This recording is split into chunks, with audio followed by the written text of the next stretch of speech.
act as a private tutor, and it teaches you things from the age of 2 months, but it's an active book. It can manipulate the surrounding, and it takes somebody who shouldn't have gotten the book, and it teaches them to be a worthwhile member of society and much more than that. So it's a kind of automated, context-sensitive private tutor.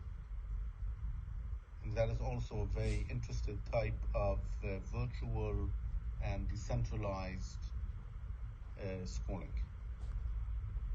That's what I have.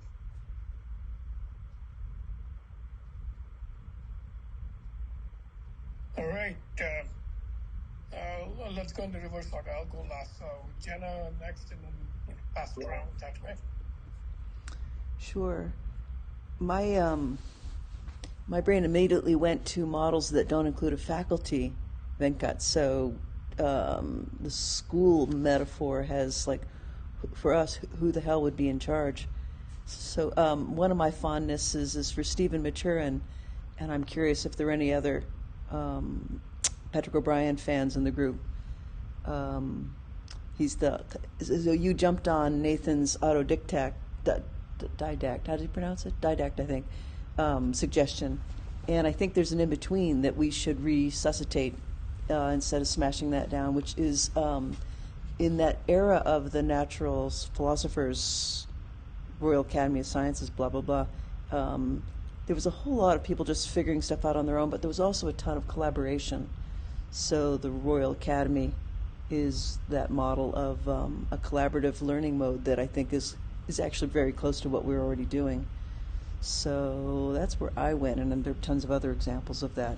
And I'm looking forward to looking at the examples that other people put in. Mayors, for example, both look like fun reads. That's it for a short first thing. So passing to Grigori. Hey. To dive deep for 10 or 15 minutes into the history of Xavier School of Gifted Youngsters. So it's an unusual school. It's not for everybody. First, it's for mutants. They have to be on top of that. It's interesting. Second, what caught my eye is that the purpose of the school is to train participants to control their powers and help foster a friendly human relationship. But if you look at the structure of the school, you will find the elements that's very interesting, like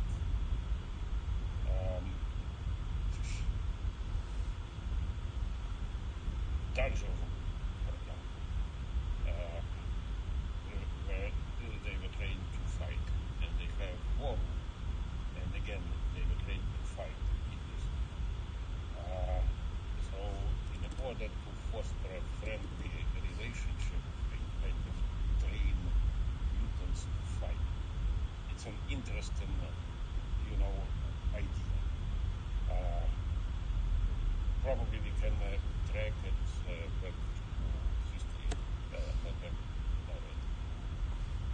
There's a, sci-fi future. Another thing that also caught my eye is that even though the school was destroyed in several times, some elements appear to be persistent. For example, something similar to dungeon popped up on the time of war. So basically, these elements persist. So it's an interesting way to look at things. If you have a structure and you destroy it, then you build what stays. And on that, I will pass it to Nicholas. Can I just ask if you could put a link with regard to what you talked about. Sounded very interesting.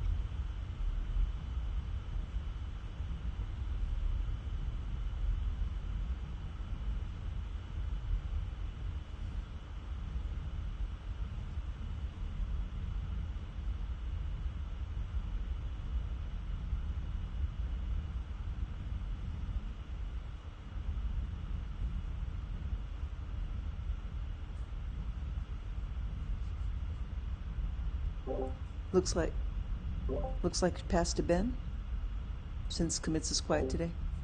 Okay. Unfortunately, I don't think I found anything particularly interesting. So I'm not sure what to talk about in terms of fiction. As for, methods of education, one thing I've been interested in over the past few years, and I've actually, I haven't talked to them directly, but I'm not sure if you've heard of the Four Thieves Vinegar Collective. Basically, they're trying to create open source medicines, sort of you can do it yourself. It's almost like it's like a little makerspace, and I think that kind of education sort of thing is interesting. Sort of teaching people how to make compounds they need, like epinephrine auto-injector, just something you can make at home, which is not something you'd expect. Now, I am a chemist, but I haven't actually looked at the recipes or done anything with it, so I can't vouch whether it actually works.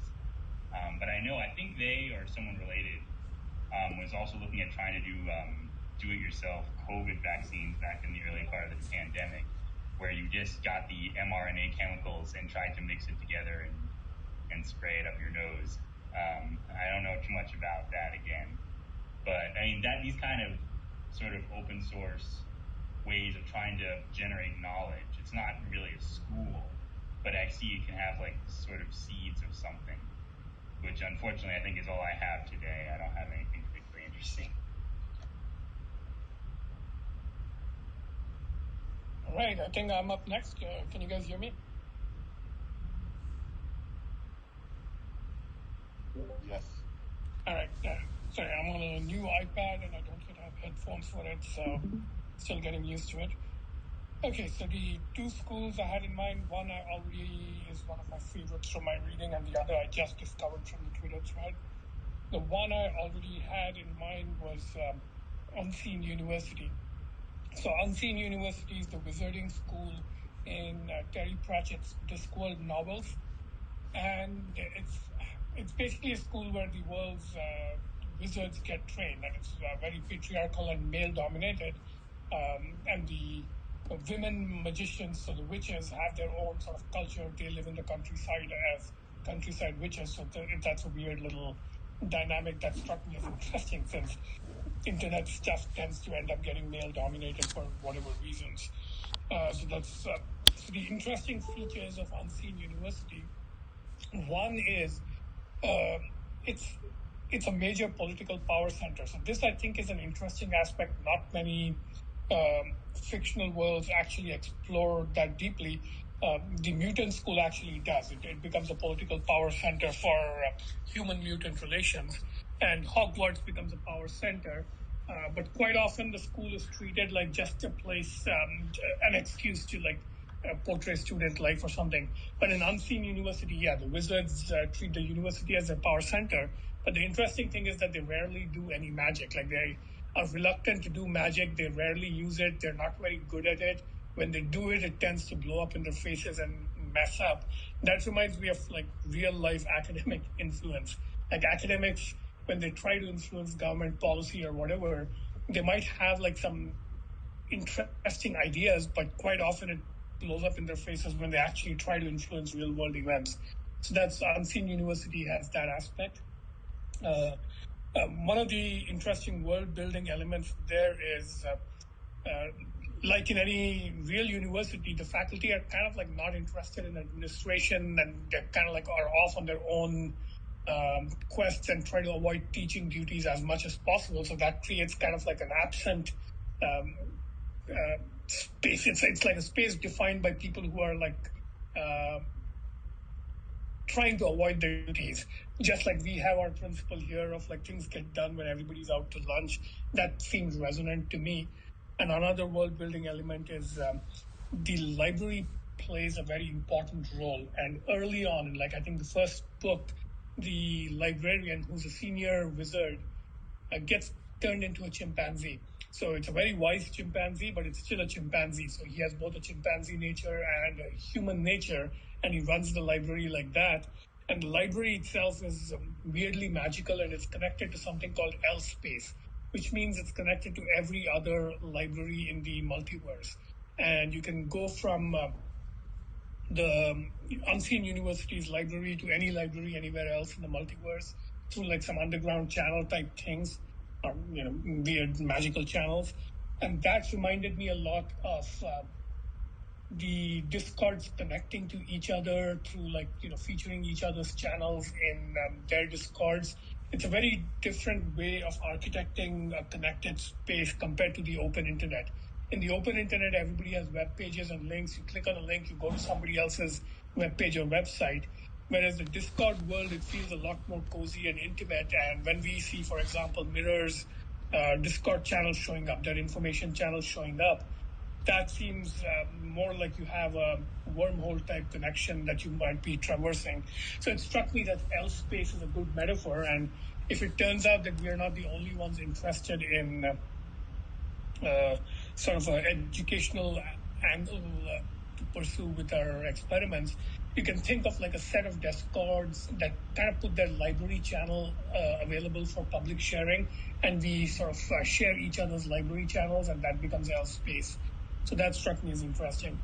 And the other one I just looked up is the Transformers Rescue Bot Academy, which I'd never heard of. I've watched the Transformers movies, so it's the sentient robots from outer space. And this is why it caught my eye, since we're trying to build robots.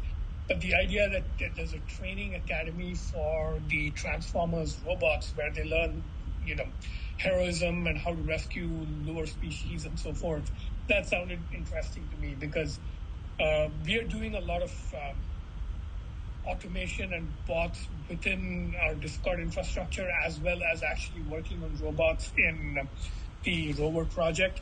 So it strikes me that something about the way we are learning lends itself to not just learning ourselves as humans, but doing some training of automation, so to speak. So the AIs that, for example, we have bots that allow us to collect links, and then we bring up the links through the reading list. We can throw AI in that, and that brings up like the right link at the right time.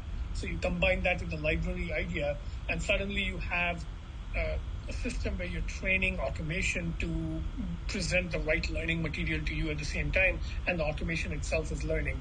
Same thing with robots. If we have a bunch of connected rovers, they're learning, there's some kind of learning there too. So it's kind of like a shared learning environment for humans and robots. So that struck me as kind of an interesting angle to pursue. Anyway, those are my two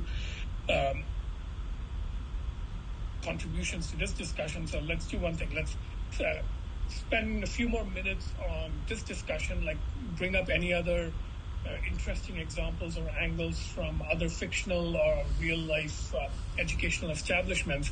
Then we'll switch gears and open floor for brainstorming how you might like operationalize a blockchainy Discord based educational thing. So yeah, floor is open. Any other thoughts?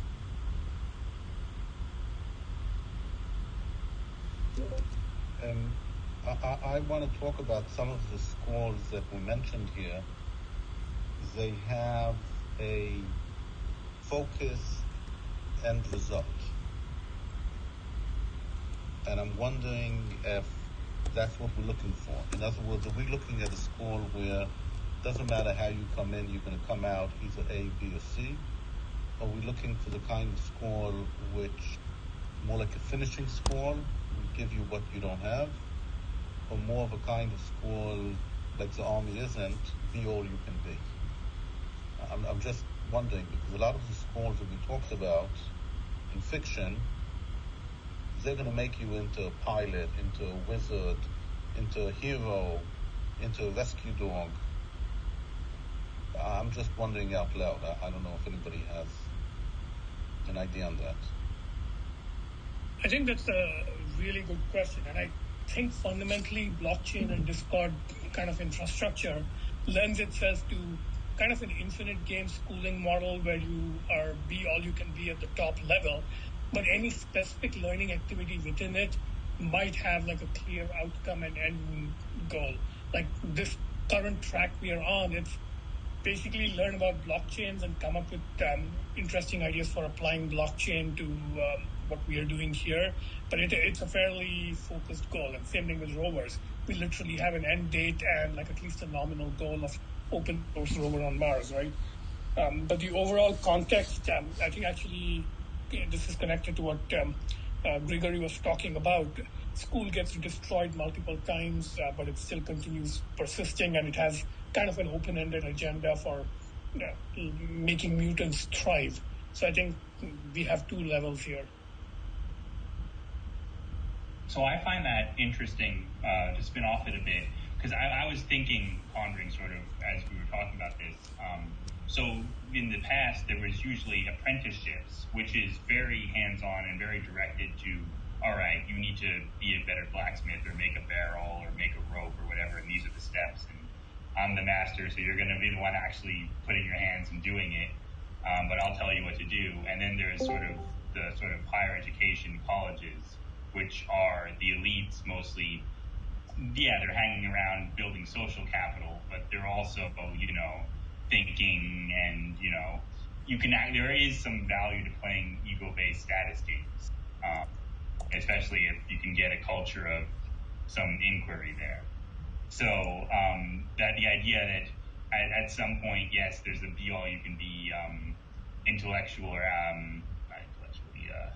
academia sort of level, but you also need to be grounded in, at the end of the day, you often learn things by just going out and doing them and talking to people who have done them and getting your hands dirty.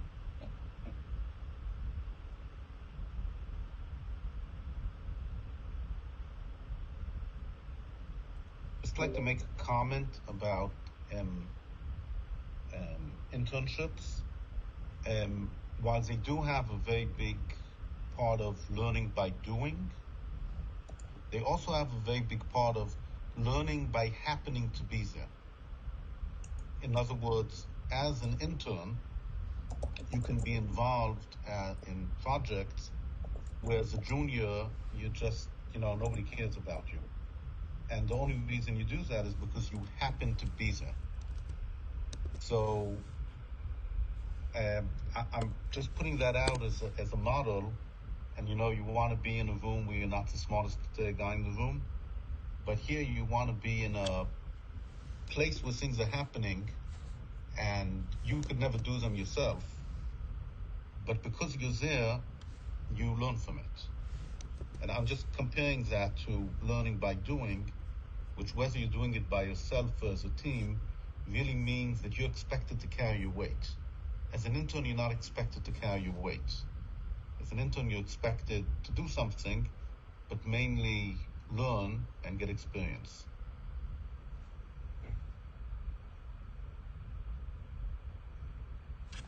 So, how do you see that in the Yak Collective?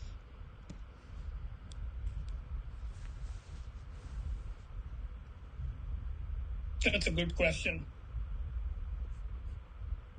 I think something like the Yak Collective, and in general, so internships are when you go away from a school to an external organization that has its own goals and purposes. That's why there can be such a thing as they have expectations and you are not held up to the highest level of those expectations and you're kind of like ignored a little bit.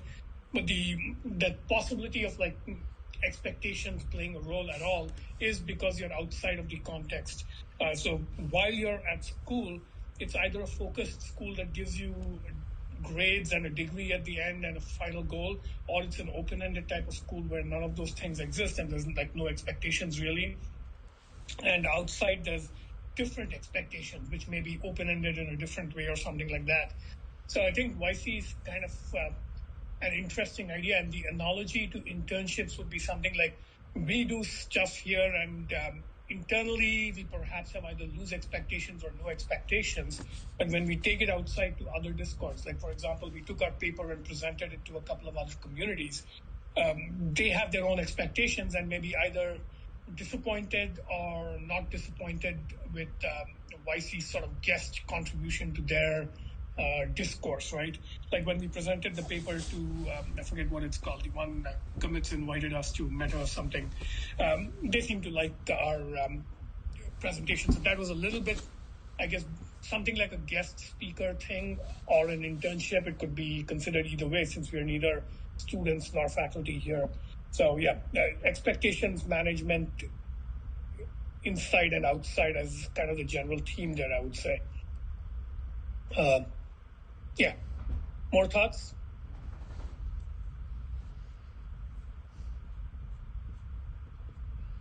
Can I turn to this clarity? You know, whether or not we want to continue to press on with our clarity experiments, because they've gotten it together to have a cohort training thing that starts up in May, just coming right along here. And Karen DM'd me on Discord, so I dropped some information and the link to the clarity page about it. Open for conversations or questions first. You know, we're far away from wanting to implement something, and yet maybe not, because the async workshop's going on now. Brian had mentioned, I know he's not here today, he's already interested in a better platform than either Discord or Roam for that, so it could be part of the clarity experiment. So do you know anything further about the pricing structure? Because that It's still free. seems like a total showstopper for me. Oh, interesting. The $10 per person, yeah. Yeah, the training was free, the cohort, well, they weren't going to charge for it. But you're right, that's a separate question. I'll go take a quick look while we're chatting. Yeah, I think we can still leave this open as an option, but if it's $10 per person per month, it's basically not doable because we don't have like an ongoing revenue stream to support that indefinitely.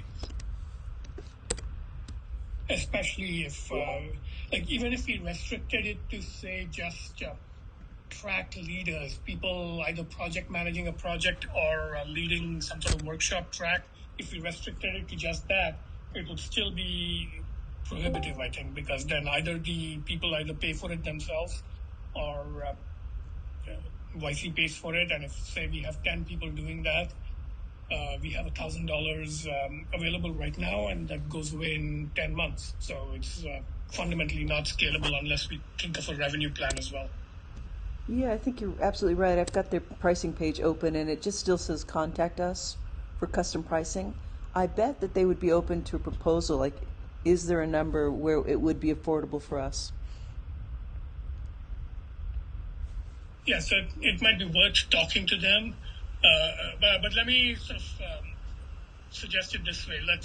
Since we're in the synthesis mode of like asking what way the various design patterns are looking like today we are discussing what an educational design pattern for YC looks like. Let's spend like the next few weeks coming up with a couple of these and brainstorming them and looking at or sort of speculating what ideal tooling for it looks like and see how well Clarity matches that particular one. I think it does match the education use case quite well, actually, because you have like seasons which are similar to like semesters, and projects are like courses or tracks. So when does this cohort training thing start? I put a schedule in the a screenshot of the schedule into the blockchain. Let me go look. May 9th. It's 4 Mondays in a row on starting May 9th. Yep. Okay, so we have a couple of weeks to think about it. So let's discuss it async, and it's free, right? So it's basically if some of us choose to join the cohort, we can. Is that it? Yeah, she said up to 2 would be ideal, but I will point out it's at the exact same time. So it's right now at 11 a.m. So for Monday, if we wanted to do it, maybe we'd shift this call by an hour, north or south. Yeah. Yeah, that's All right, let's discuss that offline, and if you want to do that. All right. I think this is a great example of what does it look like when the Yak Collective is like a grad school.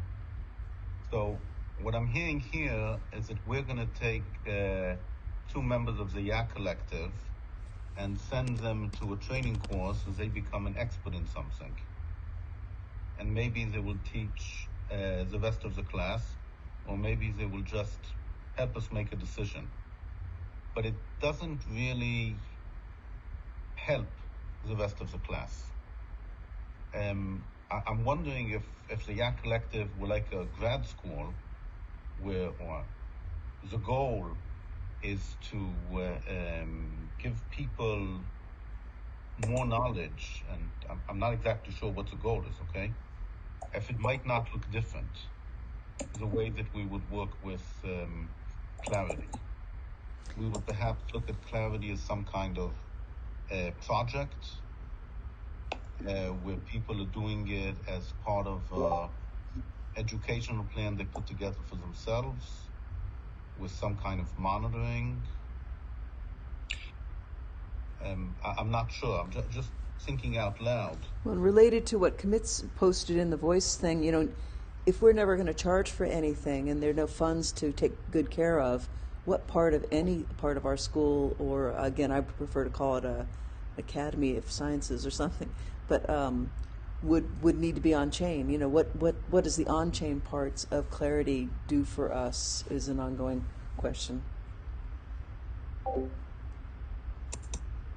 I think the answer is if you want any type of certification, let's call it certification by recommendation.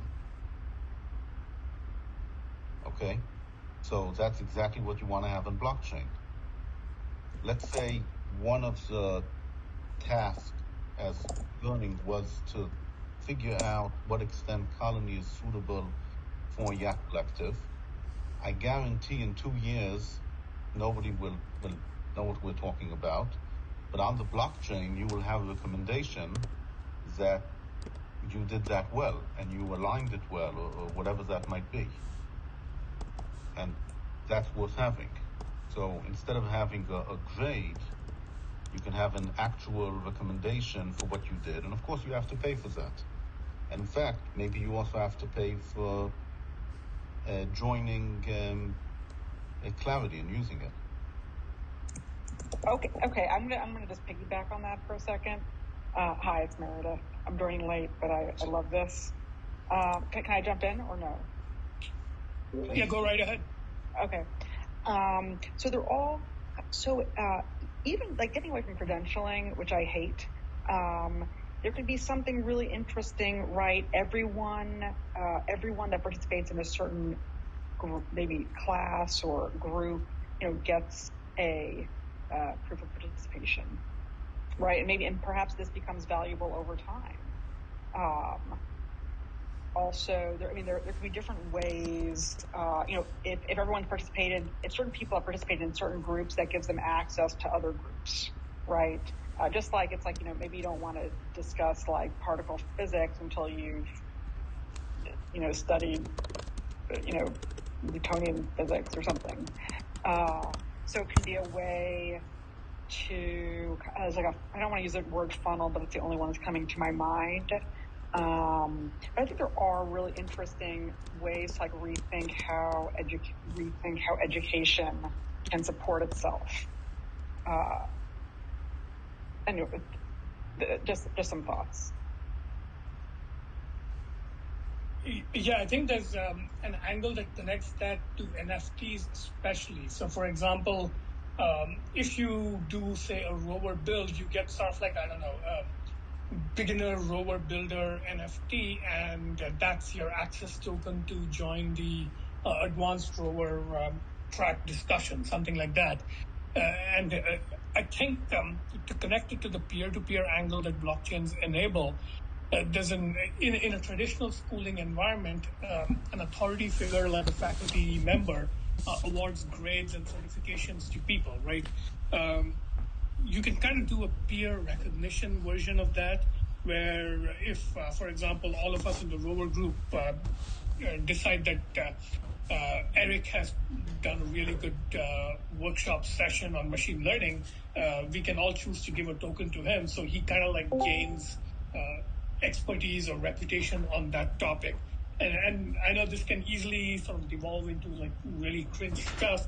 Like, for example, LinkedIn has this economy of like everybody sort of awarding each other recognitions on various topics, but it's not attached to anything, and there's like no skin in the game. So I can go to Mayor's profile and say he's good at Python programming, but it doesn't mean anything because it's not grounded in anything. It could just be that friends are giving each other certifications, which is in fact what happens on LinkedIn.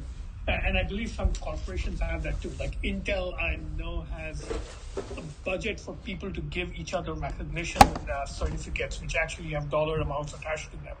But there's something there where you have a blockchain, you have kind of an ongoing record of the activity. It does not need to be in the form of grades or homework or things that you want to keep private can be kept private, but it can still have like symbols being laid down in a record somehow.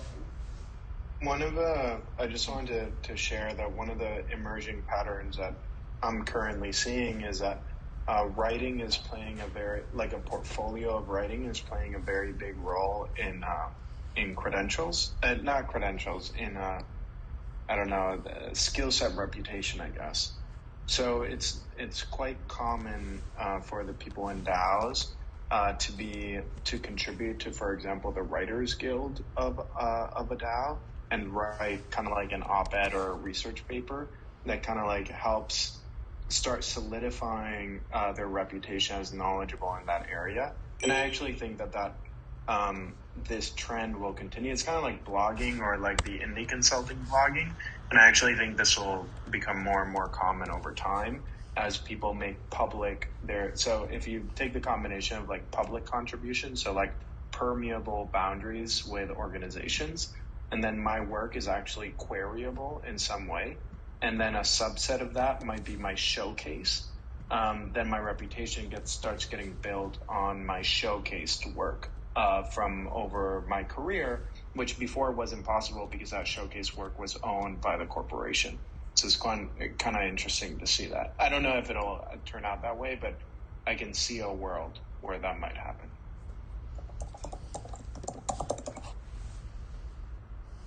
I can kind of see it already happening in things like, GitHub check-in histories, though there doesn't seem to be any way of like curating and presenting that as a portfolio. But I know people, especially in the tech world, it's routine now to go to somebody's GitHub profile and kind of see their history of check-ins as a way of assessing their reputation effectively. So a curated version of that, I guess.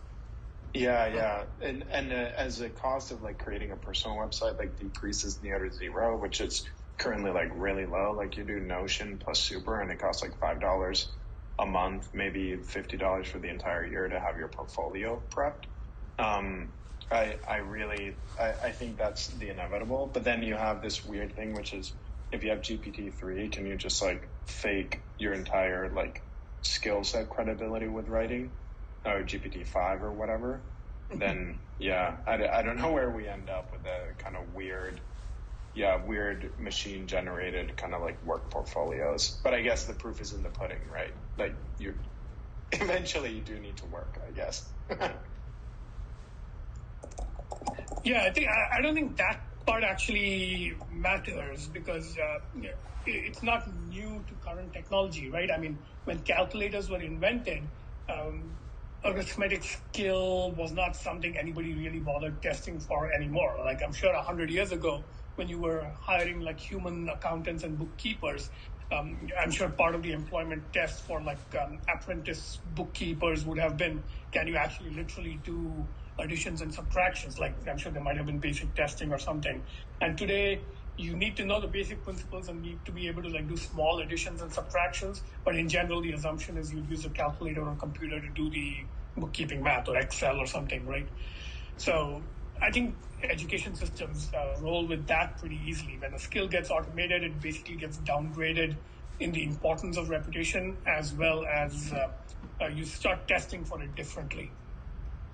But while we are on that kind of automatically computed showcased reputation, since we already discussed clarity as potential tooling for this kind of roadmap, Colony also has its reputation thing. So seems to me that one way to use Colony would be you create teams and sub-teams based on education tracks, and then the reputation in that skill literally becomes like your evolving educational transcript. Oh, and I noticed, Rafa, since you joined late, you added an example, university break builds university. You want to low down on that? I was just going to say it's from this book series called The Magicians, and the thing that I thought was interesting about it is that in most educational systems that we have today, they're kind of created as safe spaces, quote unquote. And kind of what I thought was interesting about this school was that it was not a safe space, so people actually died consistently because magic is really dangerous and chaotic and unpredictable. And I thought it was quite interesting to consider what more wild education kind of looks like. So I was thinking about the relationship of that school to more chaotic environments instead of legible, very structured environments. That's an interesting point. Wild education where you can end up dying. Especially, it maps well to our 2x2 in the wild Hobbesian quadrant. If you actually apply our 2x2 to education in the Hobbesian quadrant, it's a school you can die in. In the Gaian quadrant, the education is basically how do you integrate into the global superorganism. The platform quadrant or citadel quadrant looks most like traditional education because I guess traditional universities and schools are platforms.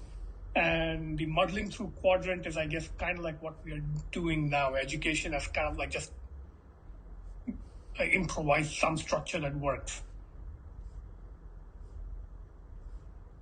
All right, we have a few more. That's tricky what you said about wild education. I know where Eric wanted to send his kids to kind of school where you do it in the forest. And obviously you have to work really hard to make it wild, but not as wild as you can die or get bitten by a snake. So, skin in the game school, There's some people in education design use the phrase safe fail. So just as there's a fail, there's fail safe, which means it can't fail. There's safe fail, as in you can fail, but it's safe to fail. Well, it's believed that it puts a damper on your experimentation if you can die from it. Yes. All right. So just to close the loop on what Jenna brought up, any volunteers already interested in being part of I guess the YC delegation to Clarity's cohort? Jenna, are you yourself interested? Yes and no. I would definitely do it, but I fear that I'm not from the right phenotype. I'm not really like a reference librarian. I watch what Roxine Key is doing over at Cabin, for example, or Karen herself, and I don't have that kind of attention to detail deep in my bones.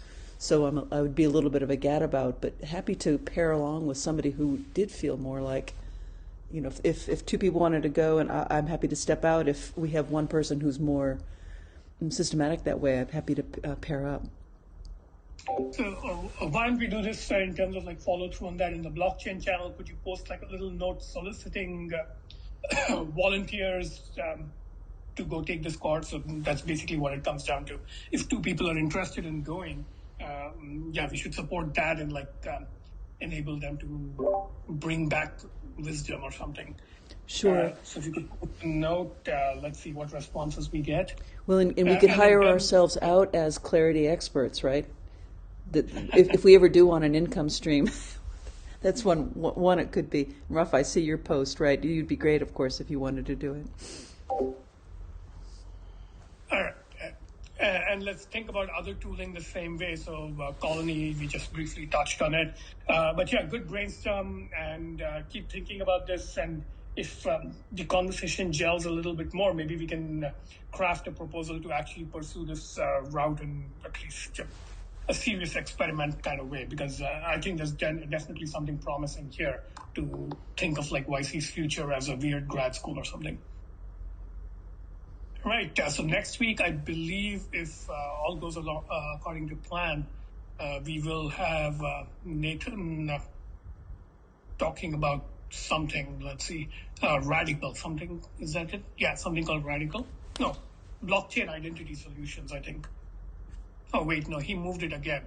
So next week is actually open, May 2nd, if somebody wants to lead the discussion or something. All right. See you guys next week. Cheers. Bye, everybody.